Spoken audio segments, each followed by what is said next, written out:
Greetings and welcome once again to another edition of Kenneth Wilkins Motivational Videos. Today's message is titled, How Big is Your God? Don't go nowhere. We'll be right back.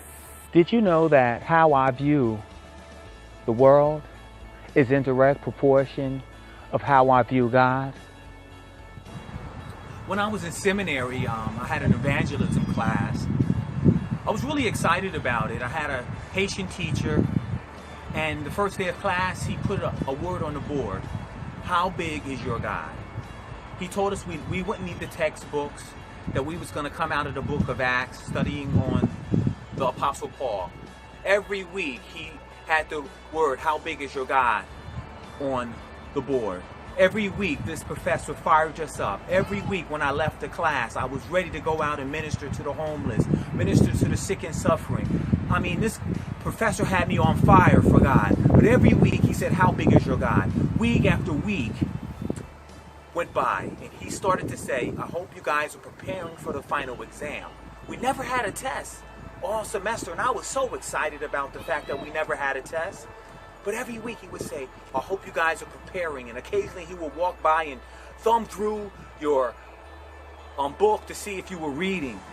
You know, as we got closer to the final, I got a little nervous because I was thinking about what could possibly be on the final exam.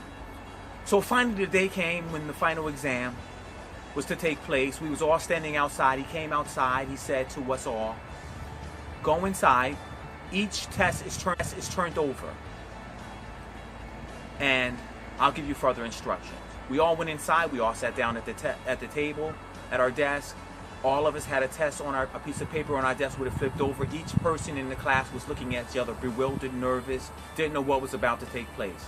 The teacher said I had some good news and I had some bad news.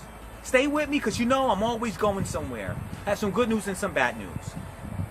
What's the good news for some people is going to be some bad news for the other people. And I was nervous as could be at this point now.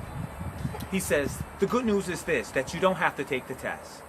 You can get up right now, leave the classroom, and I'll give you a seat. I thought it was a trick to the question. I said, what is this professor up to?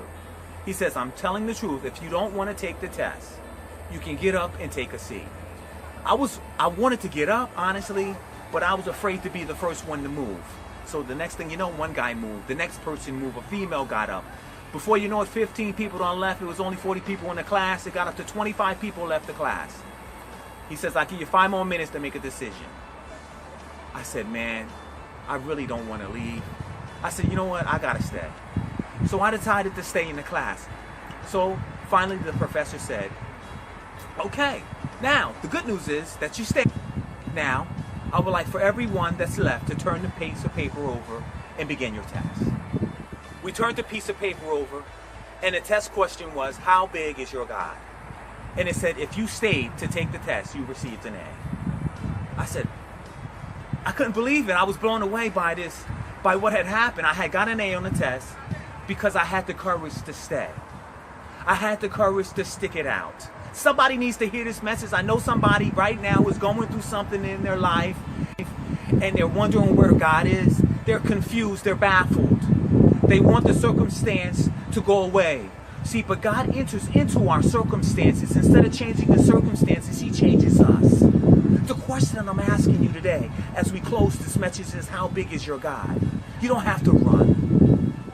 God asks you to stick and stay and see the power of the Lord. It says, greater is He that is in us than he that is in the world. We serve a great and mighty God.